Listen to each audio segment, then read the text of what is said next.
Hey there. Hi. We're back for another week.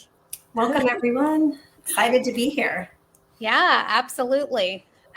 Well, we talked last week about defining success in terms of the broader view of, Mindy, how have you and I previously defined success and how has that sort of definition evolved, over the years? And we're getting close to, like, dare I say, decades, right? Like the phases of life. And so today we wanted to come back and talk about defining success in terms of measurements and, how do we track success? Mindy, I think you gave an example last week, and I know we've talked about it since then, of setting a goal of, for example, I want to make $50,000 a month. Well, if right now I'm making $500 a month, that's not going to happen tomorrow. And that number seems extremely overwhelming. And so how do I track, whether or not I'm making progress so that, one, I don't get totally demoralized, but two, so I can celebrate, some of these wins along the way. Yeah. With my goals. And they, of course, don't have to be about money. You can set any type of goals, and we're going to talk about a few of those things, but that was just sort of an initial example. So excited to talk to you about that today. Yeah, and I think what's important, when we talked about defining success last time, it's personal to everybody. And also this conversation is personal in terms of how do you track your progress. But what I think is there are some tools that a lot of people don't use or don't know about or have never heard that do help you track your progress. And that's something that I have found really useful over the years. Again, we're now, decades into our careers. So I wish I would have known these tools earlier. A lot of the folks that I work with now don't really know about these tools and instead are focused on that huge goal of, whether it's money, whether it's a career move, whether it's some sort of personal goal. And oftentimes we can really get trapped in feeling like, Sisyphus, like pushing the rock up the hill and we never make it. And so what we want to do today is really give you some ways to track progress that we've used, that we use with our clients, and really talk about how do you do this meaningfully that makes sense. And so we'll give some examples of that today. So kind of excited for that. Lindsay, do you want to talk about, I want to go through our own examples, but I'd love for you to talk a little bit about the one tool called SMART. And then I think we should talk about our own sort of things that we've used to track our own success and our own goals. But SMART framework is something that I don't know that a lot of lawyers use this. Maybe they do, not the ones that I encounter, but I'd love for you to just give us a quick overview about that. Yeah, I mean, I've certainly heard of SMART goals so my part of my background is as a nonprofit CEO, and I've certainly heard of SMART goals in that context. You're right that I don't hear it a ton in the legal field. I feel like we're, in large firms at least, like so focused on billable hour requirements that like there's not a whole lot of other goal setting. And then, for folks starting a firm, in the smaller setting, there's like revenue goals. But again, we're not seeing as much of these sort of like milestones and stepping stones. And so, SMART is an acronym and it stands for specific, measurable, achievable, relevant, and time bound. So for example, if you have a goal that's like, well, I want to grow my business, or I want to grow my network, or I want to change careers, all of those are really nice, broad goals, and maybe sort of how you're framing it and how we tend to frame our goals. But until we sort of make those specific, measurable, time bound, it's going to be really hard to track our progress. And so, Mindy, one example that we were talking about earlier is, we just launched Safra and we just launched this podcast. And so, we want to grow Safra. Okay, like what does that mean? And so, talking about this podcast, for example, like, do we want to have a certain number of view goals, or do we want to share it with a certain number of people, or, we'd love to get our first comment in the chat while we're while we're talking, or hint, everyone. Yeah, please comment in the chat. We would love to know what you're thinking. This is a goal of ours. But as we're thinking about, we want to grow Safra, like what are those things? What does that mean? How can we track that? in a measurable way. Yeah, yeah. And what I think is interesting is you all are, you're all on this journey with us with Safra, and so you're going to get to watch us take our vision and our big goal, and you're going to watch us, and you're going to be a part of it, and so I think that's pretty cool and interesting for you all as the audience. But yeah, it's really easy to say, hey, let's start this venture, and we're going to be successful, and we're going to reach all these women, and we are going to, we're going to take the lead, change the game. And all of that is important. And that's what we talked about last time, is like really setting these goals and defining success. But in between, there's a lot that gets done, and some of it is small. I mean, just this morning or just yesterday, we launched our first virtual cohort application process. And that was always something we wanted to do. But we didn't do it right out the gate because we needed to have our first in-person cohort set up and running with our awesome women involved. And now we're going to launch, and now we've launched the virtual. And some of that's a SMART goal. Is like, is it measurable? Is it time bound? When are we going to do these things? And so that's a tool. If you've never heard of SMART, you can look it up. I mean, there's everything in the world on the internet about it, but I think it's important as sort of a way to be thinking about your goals. The one thing I want to say too is when we're talking today, we're going to talk about career, we're going to talk about business, we're going to talk about entrepreneurship, but you can also use all of this in your personal life. And so one thing that I kind of want to share with everyone, and actually Lindsay and I've talked about this many times, but I sort of have this personal way that I set goals and define success and look at my progress. And I actually have a whole note on my phone, and it says, what does progress look like? And this is personally. So I do this professionally. I do this with my business. I do this, in a whole host of ways. But oftentimes we need to really monitor how we're doing, because in the day-to-day we can feel like, gosh, I'm not making the progress that I want. But oftentimes it's like, well, what is the progress?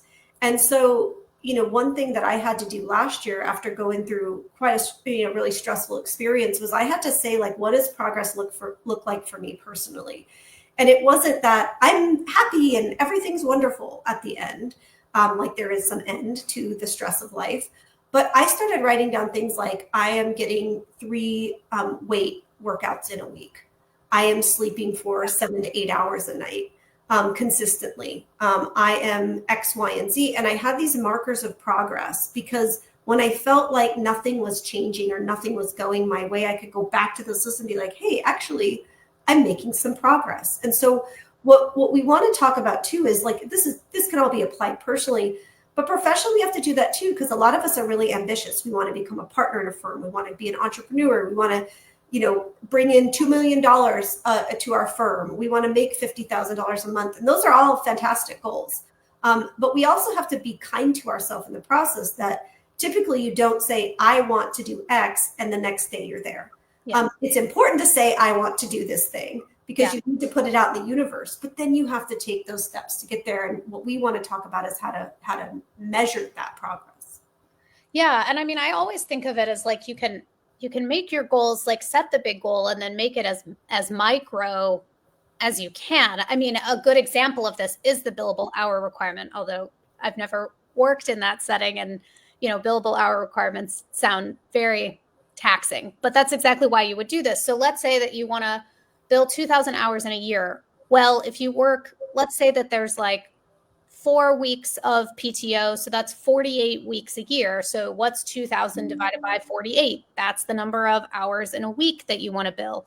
And then, there's 5 days in a week. And so then that's the number average of hours a day that you have. And so then it becomes, instead of this huge number, I want to reach this huge goal, it becomes, what do I have to get done today? Like, what's my baseline?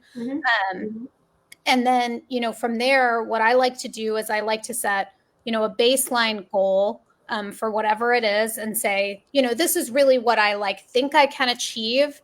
And this is sort of my first step. And then there's a stretch goal, which is like, ooh, it'd be really nice, to get to this next step. And then there's the dream goal, right? So, and you can break those into, 5-year, 10-year. You can also say, like, what do I want to get done today or next week? And that can be really helpful if you want to reach out to 15 people in your network, to ask them to come to your event, let's say, and you're at 13, like, it's just so much easier to be like, oh, I just got to do 2 more, as opposed to like you say, I want to invite people. And Mhm. it's like, it's just so much easier to cut and run whenever you like get to the bottom of your very first list. Yeah. And one thing one thing that I found is one reason people have a hard time setting these like very specific sort of shorter term goals. I think that people get nervous to hold themselves accountable to things. Yeah. So if you say, I want to invite people and have this nice event, like that's kind of easy to wiggle your way out of accountability. It's harder if you say, I want 15 people at my event, and because then it's a SMART goal. You have an exact number. And if you don't reach it, if you get 13, you shouldn't beat yourself up. But Yeah. if you just say, I want to have people, you're either going to always be successful or never be successful. And so I find that a lot of times when I'm coaching folks, I really lead them into defining more specifically the micro. Yeah. And, like I'm working with someone right now who is, a senior financial analyst looking to move in their career. And instead of just like, I want this next role, it's like, that's great. Let's put it in the universe. You're going to get it. And I'm confident this person will this person will be the next CEO of a company. I'm sure of that, but not tomorrow. It's 10 years down the road. But what are we going to actually put down on paper that we're doing this week or today? And then I think if you have like financial or billable hour goals, you should break them down to the daily. That's what I do. The way that it's sort of when I started my firm 10 years ago, I put out in the universe, like, this is how much I want to make a month. And it was, I would say, it was a lofty goal. But then I broke it down and I was like, how many hours would I need to bill? And my work's not all billable hours. It's a lot of like workshops, but I did that. And then I broke it down into how much money do I need to make every day? Yeah. And now that could drive some people nuts, but for someone like me, it's actually much more healthier than just having the big goal, because I can tend to be like, I'm not there yet. Yeah. And what this does is it says, oh, you met your goal today. You met your goal 4 out of the last 5 days, or 3 out of the last 5, or you exceeded it. And it does bring a sense to me of accomplishment, which is important for the kind of person that I am. Yeah, 100%. And I think like setting those goals just makes it so much more manageable and also helps you celebrate it. So when you hit, Mindy, maybe not daily goals, because we're probably not all planning celebration for our daily goal, attaining our daily goals. But when you hit sort of those milestone goals, what do you do to celebrate? Yeah. So celebrating's hard for me. So I'll like put that out there, because I often am my own worst critic, and I'm often the kind of person who's like, well, I could have done more. I think I've said on this, like I used to win jury trials and come back to my office and everyone would be cheering me on, and I'd be like, oh, let me go write down everything I did wrong. Like that was how my brain works. And sometimes works like that. I've gotten over that over the last 20 years. But the way I celebrate is I actually have a couple people that I'm like are my hype people. And so there's a few people and some of you listening, maybe that person, I'll call you and be like, man, I kicked some ass. Like I met this goal. Like I did this thing. I signed this contract, or I rocked it in this workshop, or, I achieved some milestone. So I call people. And then what I do too is I actually celebrate with my kids, because I think it's important for our kids to see us as grown-ups celebrate. And I'm not sharing all the details typically with them, but I'll just tell them I had a really good day today and I worked really hard and I did something cool. So like, let's have a good dinner, or let's like, I just am excited. Maybe I'll put some music on or something like that. But I really try. The other thing I try to do is every day I try to just give thanks to myself for working so hard. And like, that's really hard for me because again, I can be my worst critic, but I'm like, you did great today. You put a lot in. How about you? How do you celebrate? Yeah, so I actually have a really funny story that came to my mind when you said that you tell your kids. So when I was starting Vicina, of course, which is a nonprofit, by the way, for those that don't know, Vicina is the nonprofit that I founded back in 2019. I took a group from Lush Cosmetics, so the soap folks, down to the border, because the Vicina was immigration related, humanitarian immigration related. And so we crossed the border, we made hundreds of soaps and we gave them out. And as a thank you for bringing them, they sent me like a bunch of Lush stuff, including a bunch of bath bombs. And so my kids got to experience Lush bath bombs, which are amazing, by the way. And so they got to do that. And then I think it was several months later, Vicina secured its first grant. And I was so excited. And Steve, my husband, said to the kids, like, oh, mommy got a big win at work or had a big win at work. I think he said she got an award or something like that. They were little. And one of the kids looked at me and she goes, well, was it bath bombs? Yeah. They'll always equate that, right? But I know. So like, speaking of milestones and wins, like, it was bath bombs 1 month and then later it was money. Yeah.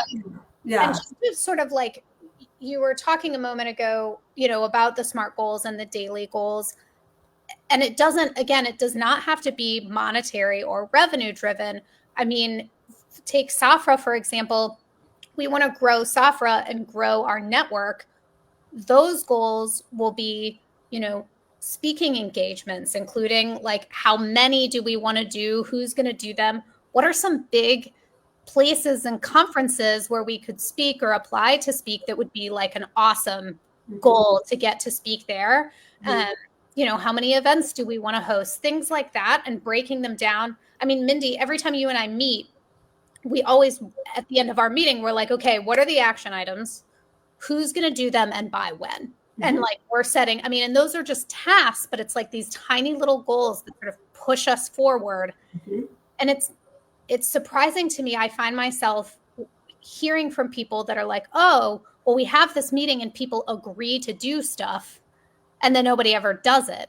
And I'm like, well, I generally, like every meeting like that, I'm following up. And at the end, we're recapping, like, who's doing what are the goals, who's going to do them and by when. Yeah. And that's, do that with yourself. Like, you ultimately are the one who's responsible for you. And so as you set goals, make them like time bound, know what you're supposed to be doing, monitor your progress. That's all super important, and celebrate those wins, even if they're small. I do want to sort of talk a little bit quickly about, when you don't win, or when you don't, when you have a shortfall or something happens, and you don't meet your goal. One thing I would say is, like, it's just as important to celebrate as it is to reflect when things don't go the way you wanted them to go. And what I'll say briefly is, I think the hardest sort of times when we fall short is when there's nothing we could do about it. Because often if we could do things about it, we would change and we learn the lesson and we move forward. But I've had times where, I've gotten a big contract. I've even started work, and it's like, and that's part of my goal, and I feel very good about it. But then for some reason outside of my control, the client has to back off of the contract, or the client changes their mind. And I still think there's a lot in there when you're tracking your progress that you can say, like, hey, I had my first one happen. I had this first thing happen. What did you learn? How could you adjust? But also being like, kind and forgiving in that moment to people can help push you forward. How about you? Yeah. It's interesting when you were saying before that you celebrate the wins, like the smaller wins are mainly calling people. Mine is similar, where like, if I have a smaller win, I just share it with someone, right? I think as women, especially, we tend to like, oh, I don't want to brag, or I don't want to, but it's like, you got your hype people and they're going to celebrate the wins with you. I really struggle with that when I have a setback or I fall short, and I struggle with anxiety, which I think is so many of us do. And I tend to panic, when something doesn't go my way, either because I have no control or because I did have control. And I think it becomes a lot harder because I really struggle to remember that, like, I'm living in community. And even if that thing just happened to me, sharing it with someone lightens the load just a little bit. And you have to be careful with how you do that, because you got to find your people. Yeah. But that's something that I really struggle with. And as a nonprofit founder, we had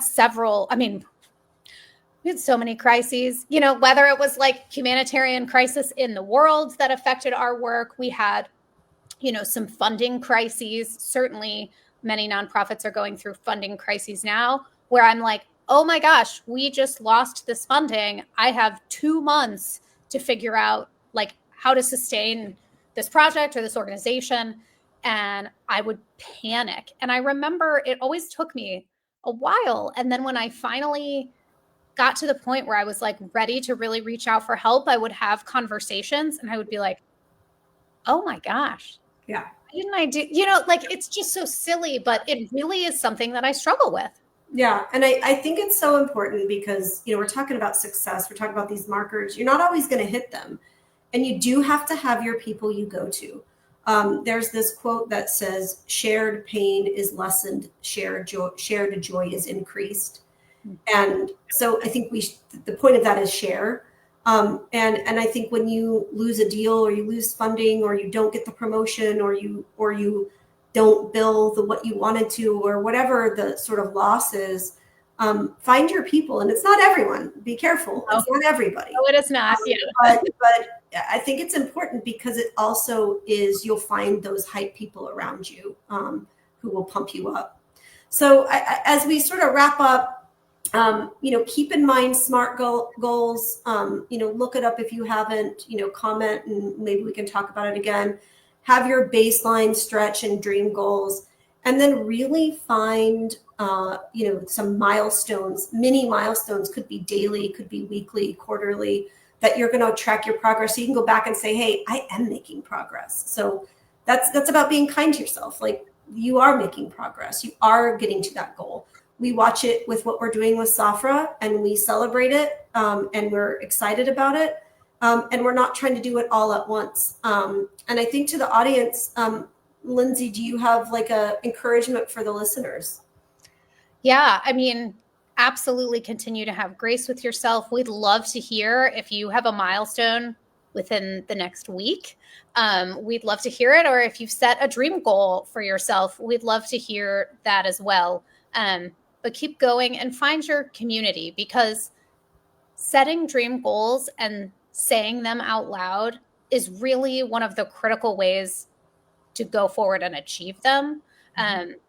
And that's what we want for ourselves. That's what we want for our best friends, right? And that's certainly what we want for our daughters and our kids is, take big risks, go big, change the world, change your world, and change the lives of the people around you.